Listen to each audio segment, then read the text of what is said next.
ইন্নামা হুয়া দাখিলুন ইনদাকা ইউশিকু আন ইউফারিকুকি ইলাইনা।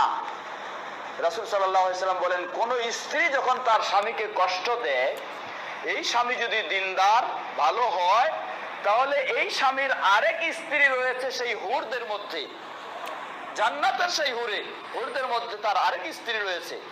এই দুনিয়ার স্ত্রী যখন স্বামীকে কষ্ট দেয়, সেই জান্নাতের সেই হুর স্ত্রী তখন বলে যে তুমি লা তুযিহি কাতালাকিল্লাহ, তুমি তোমার স্বামীকে কষ্ট দিও না, আল্লাহ তোমাকে ধ্বংস করুক। সেই হুর জান্নাত থেকে সে বদদুয়া করে, তুমি তোমার স্বামীকে কষ্ট দিও না, আল্লাহ তোমাকে ধ্বংস করুক।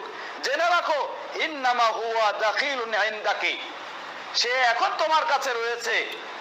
আবার জেনে রাখো ইউশিকু আন ইউফারিকাকি ইলাইনা, সে কিছুদিনের মধ্যেই তোমাকে বর্জন করে সে আমাদের কাছে ফিরে চলে আসবে। কোন স্ত্রী যখন স্বামীকে কষ্ট দেয়, জান্নাতের সেই হুর এভাবে তার জন্য সে বদদুয়া করতে থাকে। অতএব বোনদের মনে রাখতে হবে, আপনি আজকে স্বামী পেয়েছেন বলে সেই আপনার জন্য চিরজীবনের জন্য নয়। আল্লাহ সুবহানাহু ওয়া তাআলা আপনার স্বামী যদি সত্যিকারী ভালো মানুষ হয়, দিনদার হয়, তাহলে তার জন্য আরো কিছু বিকল্প ব্যবস্থা করে আল্লাহ সুবহানাহু ওয়া তাআলা রেখেছেন। আপনি তখন দূরে সরে যাবেন আর সেটাই কাছে চলে আসবে।